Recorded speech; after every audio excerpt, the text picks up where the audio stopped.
What's good, everybody? Welcome back to my YouTube channel. It's me, Melvin, and we back in this thing with another video, another episode with Jey Uso. Make sure you like, comment, share, and subscribe so I can make it to the algorithm. That's right, I said the algorithm, not the algorithm, because currently the algorithm ain't working for me. Alright? In the last episode, I was about to surprise my man. If you're confused on what I'm talking about, make sure you go back and watch those last episodes. Reminder, this is season 2. Season 1 has 26 episodes, so if you want to really catch up, go back to season 1 and come back over here and I'll be waiting on you, alright? Let's hop into it. I undress quickly and step into the shower with my man. Because, yeah, we on that. He feels the air shift and the water temperatures change slightly, opening his eyes to find you stepping in with him. A slow, sexy grin spreads across his face as he watches the water cascade over your body. Well, hello there. He pulls you flushed against him under the spray, his large hands resting on your hips. What a pleasant surprise. I know, right? I say, caressing his manhood gently. He lets out a low groan, his eyes fluttering closed as your touch sends shivers down his spine. Baby.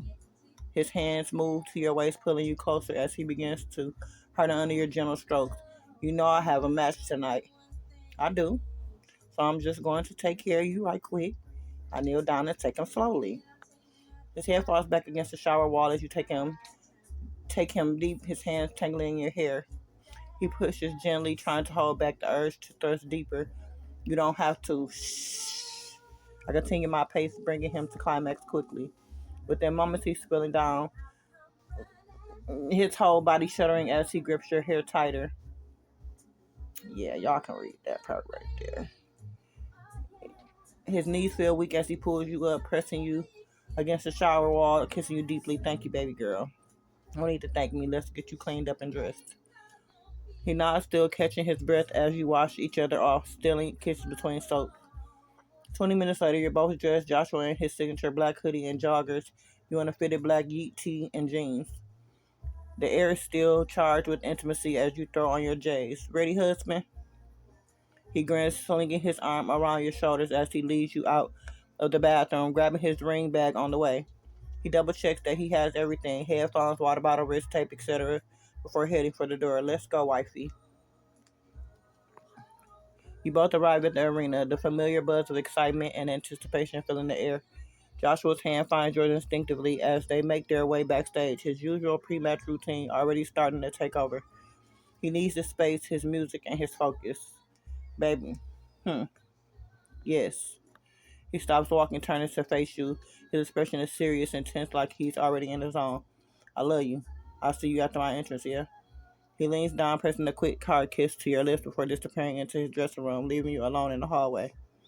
I make my way to my ringside seat. Once there, I say hi to Michael Cole and Corey Graves. The commentary booth is already set up, lights bright and cameras rolling. Cole greets you with a warm smile, while Graves gives you a friendly nod. Ah, there she is, Mrs. Fatu herself. Cole chuckles, adjusting his earpiece. You're seated front row again tonight, I see. Must be nice having the best seat in the house. Yeah. How's your night going so far? Michael Cole smiles. Oh, you know, same old, same old. Waiting for the main event to start.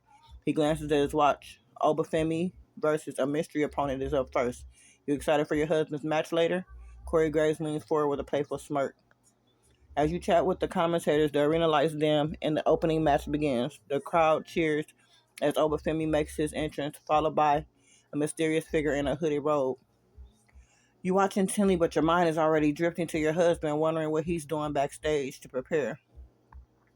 The bell rings and the two men circle each other. The hooded figure drops his robe, revealing the familiar face of Solo Sikoa, Jay's own brother. Well, I'll be damned, Cole exclaims. Your jaw drops. Joshua never mentioned anything about Solo being in this match. I scream from my seat, let's go Solo! Backstage, Jay's in the locker room listening to his pre-match playlist on his headphones. He's already taped his wrist and is in the process of wrapping his hands when he hears your scream echo through the arena. Huh? He takes out one earbud, furrowing his brow like, he can hear me? Like, it's a whole stadium of people. You heard me? That's my man. He got an instinct. He got an ear for me. Me. One of the road agents peeks his head into Jay's locker room. Hey, man, your wife is out there going nuts. She just screamed for Solo. Jay's eye widened in surprise, a small grin forming on his face. Solo wrestling? The road agent nods. Yeah, he's out there right now. Must be a surprise entrance or something. You ain't know? Jay shakes his head, laughter escaping him as he finishes wrapping his hands. Well, shit. On screen, Solo is dominating Oba, hitting him with multiple Samoan drops. The crowd is electric. They didn't know Solo was returning tonight either. After a brutal spinning Solo special, Solo tries to pin Oba and the arena erupts. Oba breaks the pin before getting up and hitting his signature move, securing the win. Oba, who, Oba, who, Oba, who. The crowd chants as pyro explodes behind him. As Oba celebrates his victory, the camera pans to the crowd and catches you jumping up and down, screaming with excitement. The commentators laugh at your enthusiasm. Looks like Mrs. Fatu is having a blast tonight, Corey Graves chuckles. Up next is the women's single match, Asuka versus Kairi Sane. Oh, shoot, y'all. The ring is quickly cleaned, and the women's entrance music begins. Asuka storms out first, her face painted with fierce determination, and Kairi Sane follows, her theme music blasting through the speakers. The two women circle each other, bowing before the match begins. The match is intense, Asuka using her technical skills to counter Kairi's high-flying maneuvers. The crowd is split, cheering for their favorite. As the match goes on, you find yourself leaning forward in your seat, completely engrossed in the action. Kairi hits a massive diving elbow drop, pinning Asuka for a 2 count. The crowd erupts, thinking Kairi might just pull off the upset. Asuka kicks out, her face twisted in anger. She grabs Kairi's leg and locks it in the Asuka lock. Just then, Io Sky's music hits. She comes out to help Kairi. The referee tries to maintain control as Io Sky slides into the ring, attacking Asuka from behind. The crowd cheers loudly as Io helps Kairi double team Asuka. The referee is overwhelmed, trying to break up the chaos. Asuka fights back valiantly, but the numbers are against her. Io Sky hits a devastating kick to Asuka's head, allowing Kairi to pin her and secure the victory. The crowd cheers loudly, happy with the interference and happy for Kairi's win. That's good. She deserved that. Kairi and Io celebrate with a hug in the ring while Asuka stumbles to the back, clutching her head, looking more furious than ever. The camera cuts to Cole and Graves. So there you have it. Kairi and Io strike back after weeks of being on the defensive. Cole notes. Graves smirks. Asuka was dominating that match until Io Sky's unexpected interference. Graves continues. Io and Kairi have been struggling lately, so this win is huge for them. The camera cuts to your enthusiastic reaction in the crowd. As the commentary wraps up, the lights dim once more. The arena falls silent, waiting for the next entrance. Suddenly, your husband's music hits. It's just me, Oos. Day one, it's just me, Oos. Day one, it's just me, Oos. Day one, it's Jey. I light them all up and knock them down like this. Woo! Woo! I scream loudly from my seat. Tahoo! I'm eating like crazy. I'm jumping up and down. The crowd erupts as Jey emerges from the crowd wearing his signature lime green, white, and black gear. He poses confidently in the crowd, yeeting with the fans, soaking in the cheers. As he walks to the ring, he spots you in the front row going wild. A huge grin spreads across his face. Jey points at you, yeeting enthusiastically. He enters the ring, bouncing around, yeeting with the fans seated ringside. The crowd's energy is through the roof as Jey continues his pre-match routine. He climbs the ropes, starting to hype up the crowd even more. Yeah, it's just me, Oos. Day one, it's just me, ooh. Yay, yay, yeah, woo! His opponent's music hit, Braun Breaker. The monstrous rookie storms down the ramp, muscles rippling, jaw jutting defiantly. He doesn't yeet, doesn't hype. He just stares Jey down with pure intensity. Michael Cole leans into the microphone. This is going to be a clash of styles, folks. The main event versus the powerhouse prospect. The bell rings and the two men circle each other. Braun charges immediately, trying to use his power, but Jey sidesteps him and yeets off the rope. The crowd counts along. 1, 2. Braun catches him mid-air and slams him to the ground with a power slam. The crowd gasps. You jump up. Jey! Oh my God. Jey rides on the mat, the wind knocked out of him. Braun picks him up and hits a series of devastating suplexes. The crowd is going back and forth, some chanting for Braun, others rallying behind your husband. At ringside, your heart pounds as Braun sets Jey up for a gorilla press. This could be over, Cole shouts. Braun hoists Jey above his head, veins bulging in his neck, but Jey fights back, wriggling free and dropping down behind Braun. He stuns Burger with a massive kick to the jaw before hitting the lightning fast springboard splash. Ooh, the crowd erupts. Jey bounces to his feet again. Yeeting. Yeet. Braun stumbles up, clutching his jaw. Jey hits a super kick, sending Braun crashing into the turnbuckle. He climbs to the top rope for a Uso splash. The crowd counts along with the cover. 1, 2. Braun kicks out at the last second. Jey looks shocked but quickly shakes it off. He waits for Braun to rise, pointing to the corner for the hip attack.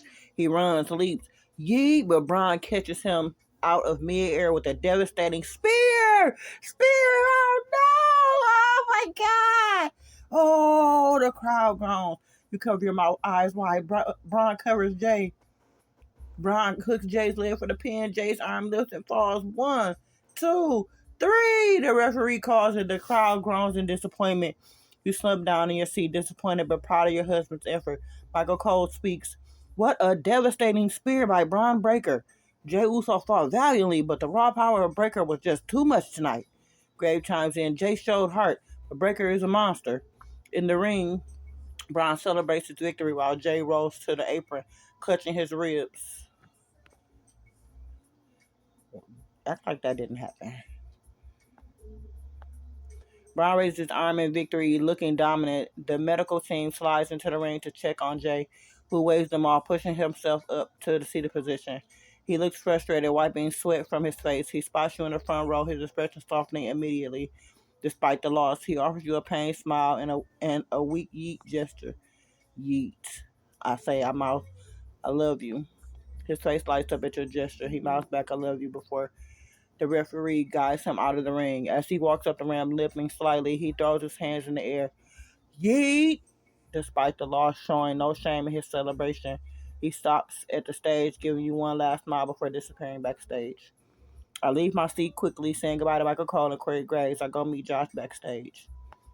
As you rush backstage, you find Josh waiting for you near the locker room doors. He wraps an arm around your shoulders, pulling you into a side hug. Hey, I'm okay. He reassures you, knowing you're worried. Just a tough match, that's all.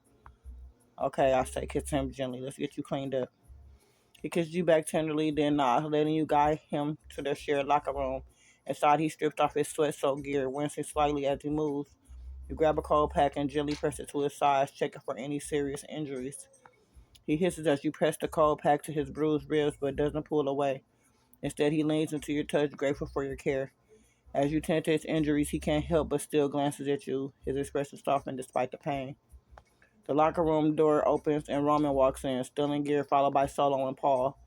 They all stop when they see you with Jey. Roman's expression softens immediately. You good, brother? He says to Jey, concern in his voice. Yeah, just got caught with that spear. Jey gestures to his ribs with a grimace. Caught me dead center. Usos powerful, man. Roman nods solemnly acknowledging the battle Jey just went through. Solo steps forward, resting a hand on Jey's shoulder. You still represented the family, Uso. You fought hard. Paul leans against the lockers, nodding. Yeah, you did good, Josh. Jey looks up at you, his tired eyes breaking into a warm smile. Thanks, babe. Roman nods in agreement. She's right, Josh. You put the work in tonight. Solo gives him a supportive pat on the back. Rest up now. We got your back next week. Paul checks his watch. Everyone did their job tonight. I look at Roman standing over there, and I look away, focusing on Jey again. Roman notices your glance and looks away, his jaw tightening slightly. The tension between you and him is palpable, a history you never talk about, but everyone in the room seems aware of. Jey catches the exchange, his hand finding yours and squeezing it firmly. Don't worry about him, Jey murmurs, pulling your focus back to him. I'm not. Jey gives you a knowing look, his eyebrow raised slightly. He knows you're avoiding eye contact with Roman, and he understands the reason behind it.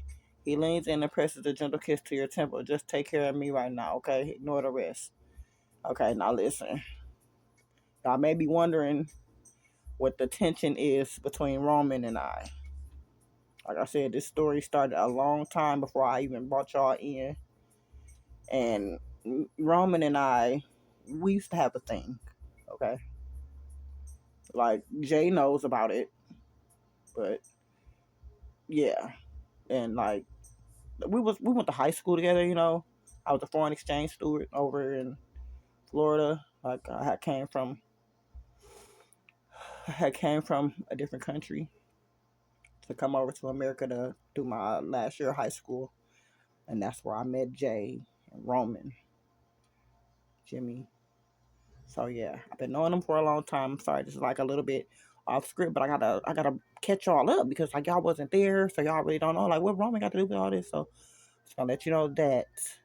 So like yeah, like my first couple of days at school, I met Roman first, and like I hadn't met Jay yet. I didn't know about Jay, so Roman kind of like introduced me around, showed me what my classes were, things of that nature, and kind of hit it off a little bit. And then I met Jay, and we hit it off, you can say, and we were together for about what 7 years, I believe, before he started tripping. He started tripping, being a little bit too possessive, wouldn't let me breathe. I couldn't do anything without him thinking it was something. It was bad for a while. It was bad for a while, and that's like in between that time is when I met Finn Balor. So yeah, I met Finn Balor back then, and we kind of started having like an affair, you could say, because I was still kind of with Jay, but like I said, I was trying to kind of get away from him because he was on that possessive shit, and he was having some problems. Let's just say that he was having some problems. So I ended up moving to Ireland with Finn, and yeah, and I'm gonna stop there because speaking more on that would spoil the upcoming parts of the story. So let me just get back to this story. But you're caught up. You're not lost anymore. Okay? Let's go. He smiled softly, running his thumb along your cheek. That's my girl. The other men in the room respectfully give you two some space, talking among themselves quietly. Roman, though, keeps shooting glances your way, his expression unreadable. Fuck, man. You finish tending to Jay's bruises, wrapping his ribs with an ace bandage. He winces but doesn't complain. Finally, Solo approaches the door. We gotta head out, Oosh. You coming? Jay looks at you, then back at Solo. Give me 10 minutes. I'll meet you at the car. The room clears out quickly, leaving just you, Jay, and Roman. The silence is thick and uncomfortable. Jay notices the tension immediately and looks between you two, his brow furrowing slightly. Roman shifts his weight, clearly wanting to say something but hesitating. Oh my god, what do he want to say? Roman finally breaks his silence. Jay, I just wanted. Jay cuts him off, bro. Nah, nah. His voice is firm but not hostile. Roman nods, slowly heading for the door. Just before leaving, he glances at you one last time, something unreadable flickering in his eyes. What's up with Roman, man? What's up with Roman? What's up with Roman? I don't know, but we're gonna find out in the next episode. That's what we're gonna do because I know this episode is long because I did a little bit of rambling in between time so I can catch y'all up on some stuff that happened before y'all got here. But thank you for coming by my YouTube channel, checking me out. It's me, Melva. Make sure you like, comment, share, and subscribe so I keep this thing rolling. And oh yeah, hype your girl up so I can make it to the algorithm. That's right, the algorithm, because the algorithm currently isn't working for me. Alright? Alright, we're gonna cut it right there. Thank you so much again. Make sure you like, comment, share, subscribe, and I'm out this thing. Deuces.